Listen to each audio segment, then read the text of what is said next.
Innal hamdalillah nahmaduhu wa nasta'inuhu wa nastaghfiruh wa na'udzu billahi min syururi anfusina wa min sayyiati a'malina may yahdihillahu fala mudhillalah wa may yudlil fala hadiyalah wa asyhadu an la ilaha illallah wahdahu la syarikalah wa asyhadu anna Muhammadan abduhu wa rasuluh. Allahumma salli wa sallim wa barik ala nabiyyina Muhammadin wa ala alihi wa sahbihi wa man tabi'ahum bi ihsanin ila yaumiddin, amma ba'du. Alhamdulillah, ma'asyiral muslimin, ma'asyiral ikhwah wal akhwat fid din rahimakumullah. Alhamdulillah, kita bersyukur kepada Allah Subhanahu wa taala atas semua limpahan nikmat dan karunia-Nya. Di pagi hari yang berbahagia ini kita dipertemukan kembali di dalam majelis ilmu yang mulia secara online melalui media kita, Roja TV dan Radio Roja, untuk melanjutkan kembali pembahasan kajian kitab yang sangat bermanfaat, kitab Al-Fawaid, karya dari Al-Imam Abu Abdillah Syamsuddin Ibnu Qayyim al-Jauziyah rahimahullahu ta'ala, dengan membaca susunan yang telah disusun oleh Syekh Ali Hasan Al-Halabi rahimahullahu ta'ala. Kitab Al-Fawaid, saat ini kita melanjutkan pembahasan tentang ma'rifatullah bijamalihi, mengenal Allah Subhanahu wa taala dengan kemahaindahannya. Kemahaindahan, nama-namanya, sifat-sifatnya, perbuatan-perbuatannya, untuk kita menetapkan kemahaindahan zat Allah Subhanahu wa taala yang maha tinggi lagi maha agung. Alhamdulillah, ma'asyiral muslimin, para pemerhati Roja TV dan Radio Roja dimanapun antum berada.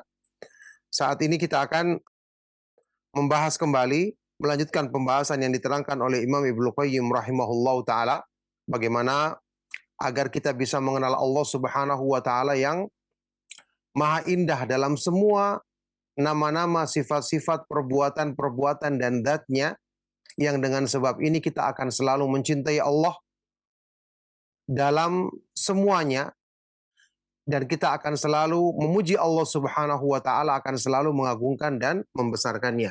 Apalagi sekarang ini sehubungan dengan keberadaan kita saat ini di 10 hari awal bulan Dzulhijjah, yang disyariatkan kita untuk memperbanyak zikir, memperbanyak takbir, memperbanyak memuji dan mengagungkan Allah Subhanahu wa taala sebagaimana yang diterangkan oleh para ulama kita. Barakallahu fikum. Ma'asyiral muslimin, para pemerhati Roja TV dan Radio Roja dimanapun antum berada, ya, diterangkan di sini selanjutnya oleh Imam Ibnu Qayyim rahimahullah taala. Beliau berkata, wa min hadzal ma'na yufhamu ba'dul ma'ani jamali dzatihi.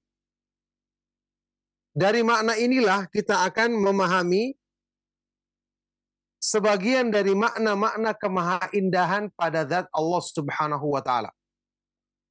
Kenapa orang yang semakin mengenal Allah pasti akan semakin mencintai Allah, pasti akan selalu memuji Allah Subhanahu wa taala dan senang mendekatkan diri kepadanya?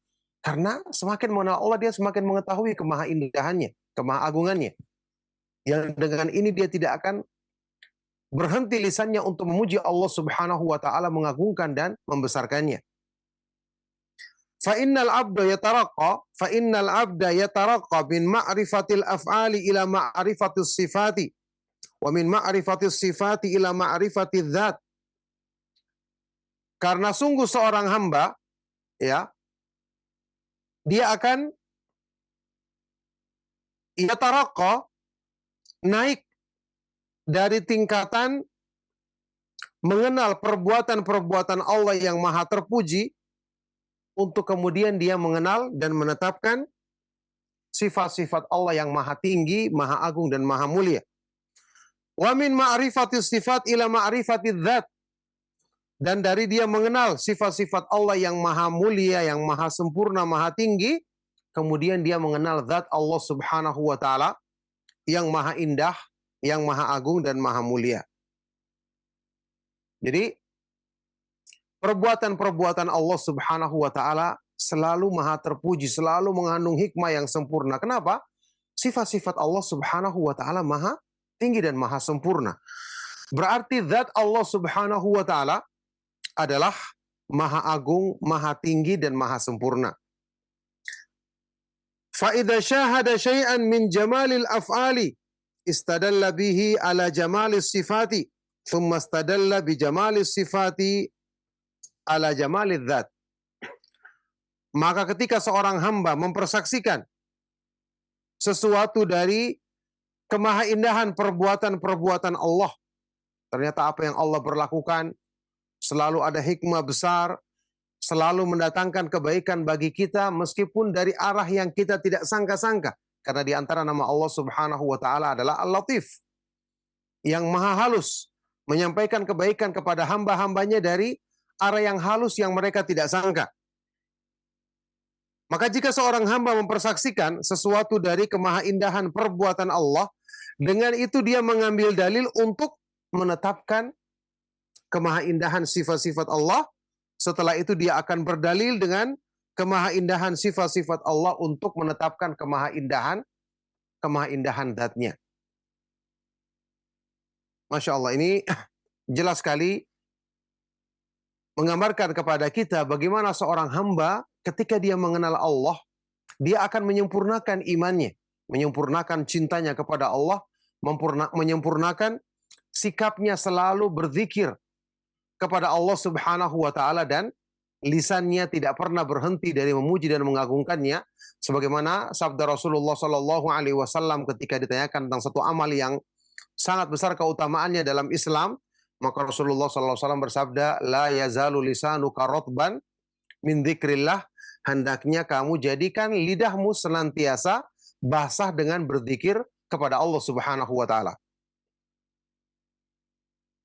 Wa min huna yatabayyanu annahu subhanahu lahul hamdu kulluh wa anna ahadan min khalqihi la yuhsi thana'an alayh bal huwa kama athna ala nafsihi wa annahu yastahiqqu an yu'bada li dzatihi wa yuhabba li dzatihi wa yushkara li dzatihi.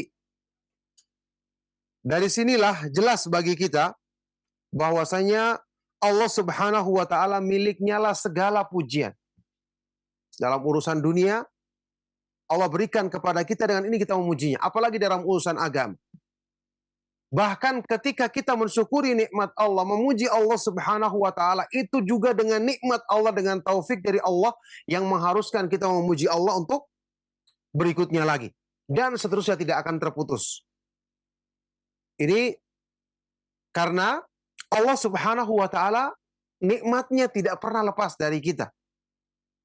Dan kemahaindahan pada nama-nama, sifat-sifat, dan perbuatan-perbuatannya adalah kemahaindahan yang sangat tinggi, yang semakin kita mengenal Allah, pasti selalu kita memujinya. Makanya karena itu segala pujian pasti hanya milik Allah, semuanya. Dan bahwasanya salah seorang dari hambanya, la yuhsi thana'an alaih, tidak akan bisa membatasi pujian atau sanjungan bagi Allah. Ya, bahkan dia adalah sebagaimana pujian yang diperuntukkan bagi dirinya sendiri yang maha tinggi. Tidak ada yang bisa membatasi pujian dan sanjungan bagi Allah. Ketika Rasulullah SAW dalam hadis riwayat Imam Muslim saja pernah berdoa, la uhsi thana'an alaika anta kama athnaita ala nafsik. Ya Allah, aku tidak mampu membatasi pujian dan sanjungan bagimu karena engkau adalah sebagaimana yang engkau puji dirimu dengannya. Kalau Rasulullah SAW saja mengatakan saya tidak mampu, apalagi selain beliau. Ya, maka pujian bagi Allah Subhanahu wa taala yang mampu kita ungkapkan ini belum mewakili semua kemahaindahan yang sesuai dengan keagungan dan kebesaran Allah Subhanahu wa taala. Nah, wa annahu yastahiqu an yu'bada li dzatihi, dan bahwasanya Allah lah satu-satunya zat yang berhak untuk disembah pada zatnya. Wa yuhabba li dzatihi, dicintai pada zatnya. Wa yushkara li dzatihi, disyukur, ya, kita mensyukuri nikmat pada zatnya. Wa annahu subhanahu yuhibbu nafsahu wa yuthni ala nafsihi wa yahmadu nafsahu, dan bahwasanya Allah Subhanahu wa taala mencintai dirinya sendiri, memuji dirinya dan menyanjungnya. Wa anna mahabbatahu li nafsihi wa hamdahu li nafsihi wa thana'ahu ala nafsihi wa tauhidahu li nafsihi huwa fil haqiqati alhamdu wa thana'u wal hubbu wa tauhid. Dan bahwasanya kecintaan Allah Subhanahu wa taala pada dirinya, pujiannya bagi dirinya, sanjungannya bagi dirinya, serta ketika Allah mentauhidkannya, mentauhidkan dirinya, ini pada hakikatnya merupakan, inilah yang merupakan hakikat pujian dan sanjungan serta kecintaan dan tauhid kepada Allah Subhanahu wa taala. Makanya di sini jamaah sekalian rahimakumullah, kenapa kita harus semangat untuk selalu mempelajari tentang penjelasan para ulama Ahlus Sunnah wal Jamaah yang membahas dan menyebutkan secara detail makna dari kemahaindahan nama-nama Allah Subhanahu wa taala dan kemahatinggian sifat-sifatnya. Karena dengan sebab inilah hati kita akan tersentuh. Dengan sebab inilah kita akan mengenal yang maha indah, yang menjadikan semua keindahan di dunia lainnya akan menjadi rendah. Ya, Allah Subhanahu wa taala benar-benar maha indah pada zatnya, nama-namanya, sifat-sifatnya, dan semua perbuatan-perbuatannya. Ini yang kita inginkan, kita ingin untuk yakinkan pada hati kita agar kita benar-benar bisa menyembah Allah Subhanahu wa taala dengan penyembahan dan penghambaan diri yang utuh dan benar. Karena ibadah kita akan disertai dengan apa? Dengan cinta, takut, dan berharap, selalu merendahkan diri kepada Allah Subhanahu wa taala. Dan inilah hakikat dari ubudiyah, penghambaan diri dan peribadatan kepada Allah Subhanahu wa taala semata-mata. Dan dengan ini pun kita tahu tidak mungkin kita akan menyerahkan ibadah kepada selain Allah. Karena selain Allah tidak ada yang memiliki sifat kesempurnaan seperti ini. Mustahil untuk memiliki sifat kesempurnaan sehingga pantas ya untuk kita tidak serahkan ibadah kepada makhluk ini sedikit pun. Karena yang pantas mendapatkannya hanya Allah Subhanahu wa taala. Ibadah dalam artian kita tunduk dan cinta kepada Allah. Hanya Allah Subhanahu wa taala yang pantas untuk kita selalu tunduk, merendahkan diri di hadapannya. Hanya Allah Subhanahu wa taala yang pantas untuk kita cintai pada zatnya, nama-namanya, sifat-sifatnya, dan perbuatan-perbuatannya. Kemudian dalam bentuk ibadah-ibadah yang lain juga hanya pantas kita serahkan dan tujukan hanya kepada Allah Subhanahu wa taala semata-mata, tidak ada sekutu baginya. Fahuwa subhanahu kama athna ala nafsihi wa fawqa ma yuthni bihi alaihi khalquhu wa huwa subhanahu kama yuhibbu dhatahu yuhibbu sifatihi wa af'alahu fa kullu af'ali hasanun mahbubun wa in kana fi maf'ulatihi ma yubghiduhu wa yakrahuhu falaysa fi af'alihi ma huwa makruhun maskhut. Ya, maka Allah Subhanahu wa taala sebagaimana dia mencintai, memuji dirinya sendiri, dan pujian Allah tentu lebih daripada pujian di atas dari semua pujian dan sanjungan yang diungkapkan oleh makhluknya. Maka dia Allah Subhanahu wa taala sebagaimana dia mencintai zatnya sendiri, mencintai sifat-sifatnya dan perbuatan-perbuatannya, maka semua perbuatan Allah hasanun mahbub, baik dan dicintai.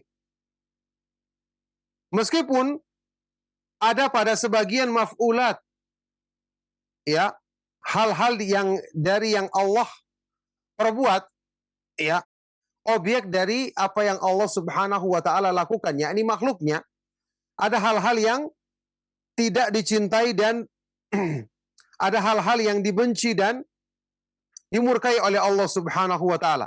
Ada hal-hal yang dibenci dan tidak disukai oleh Allah Subhanahu wa taala.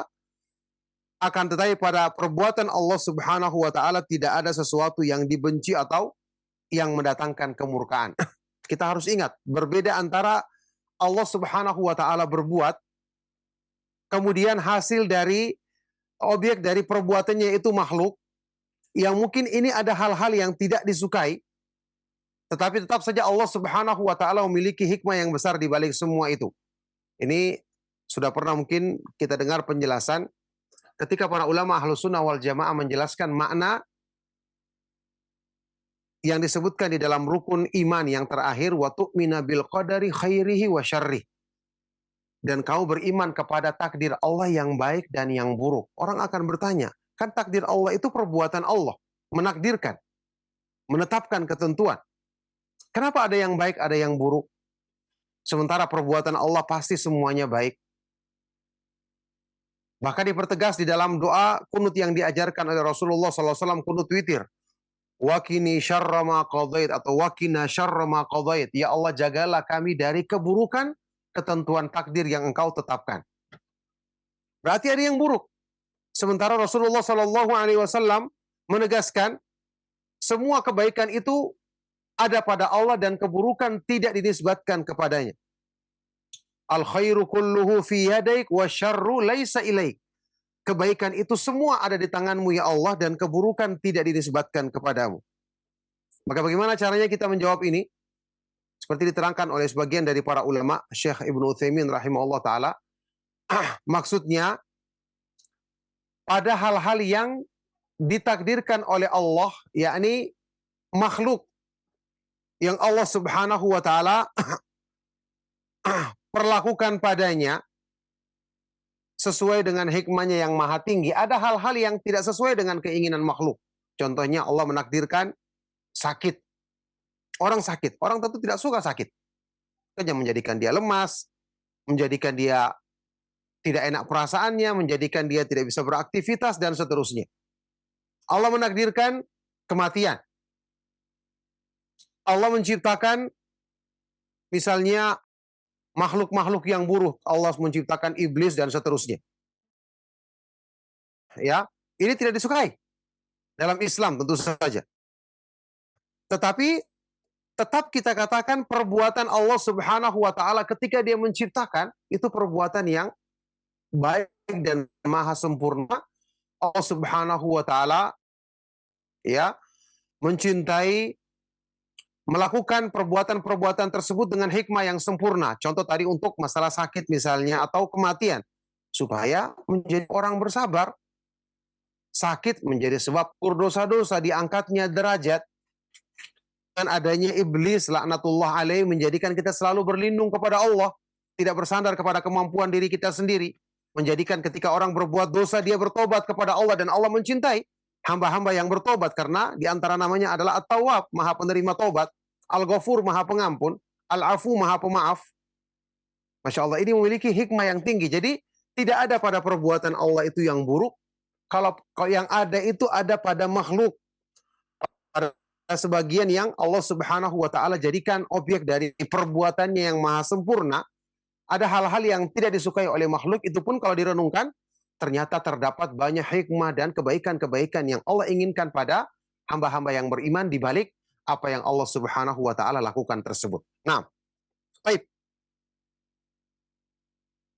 Kata beliau selanjutnya, tidak ada satupun yang bisa dicintai pada zatnya, yang dipuji pada zatnya kecuali Allah Subhanahu wa taala semata-mata. Wa kullu ma yuhabbu siwahu fa in kana batuhu bi'atan limahabbatihi subhanahu bihaitsu yuhibbu li ajlihi fa mahabbatuhu sahihatun wa illa fahiya mahabbatun batilah. Dan semua yang dicintai selain Allah, kalau kecintaan itu adalah mengikuti kecintaan kepada Allah, yaitu kita mencintai makhluk tersebut karena Allah, maka inilah kecintaan yang benar. Kalau tidak demikian, kita mencintainya bukan karena Allah, maka itu adalah kecintaan yang batil. Masya Allah, inilah bagaimana seorang hamba, ya, tahapan-tahapan dia menyempurnakan imannya. Karena cinta kepada Allah, kita tahu, kata para ulama, ini adalah ruhul iman, ruhnya iman. Inilah hakikatnya tauhid. Ya, seperti yang dijelaskan oleh Syekh Abdurrahman As-Sa'di rahimahullah ta'ala. Jadi begini kita menyempurnakan cinta kita kepada Allah. Kita jadikan cinta kepada selain Allah Subhanahu wa ta'ala harus mengikuti, dan kita lakukan cinta ini karena Allah Subhanahu wa ta'ala. Nah,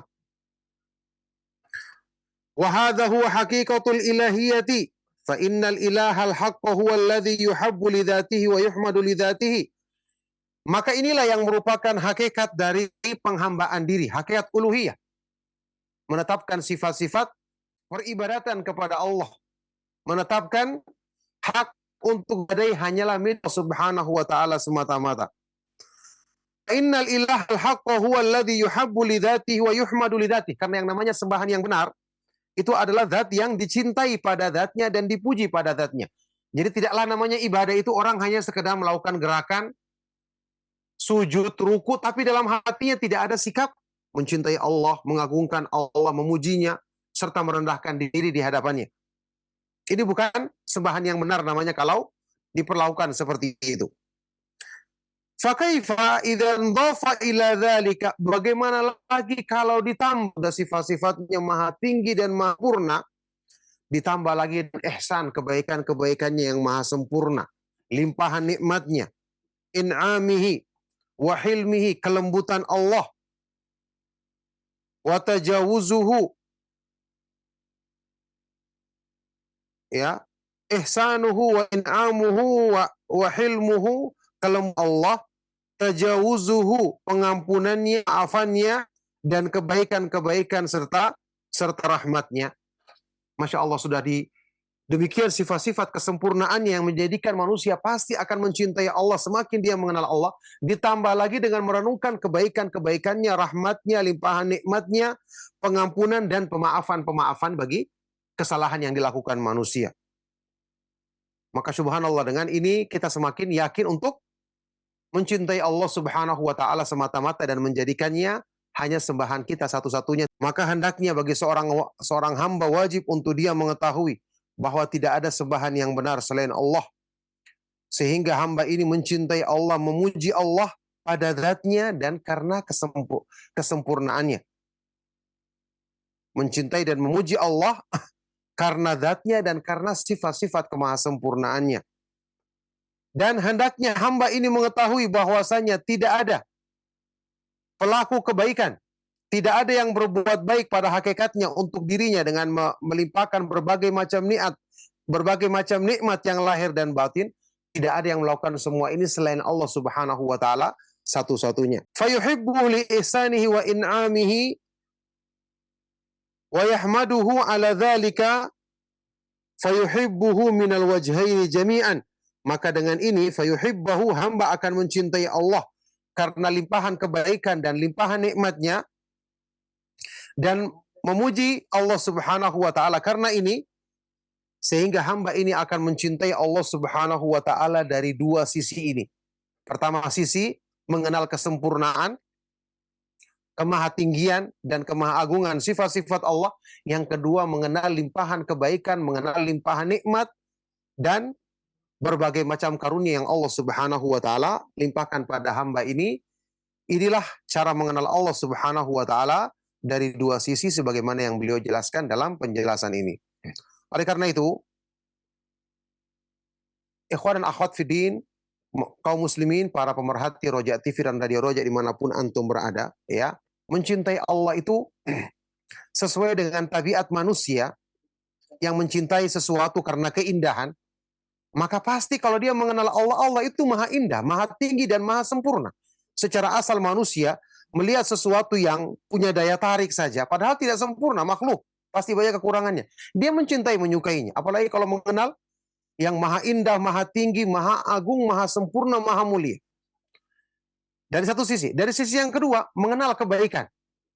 Secara tabiat manusia, pihak yang berbuat baik kepada kita, kita akan selalu ingat, kita akan selalu suka bertemu orang tersebut, dan kita akan memujinya karena kebaikannya.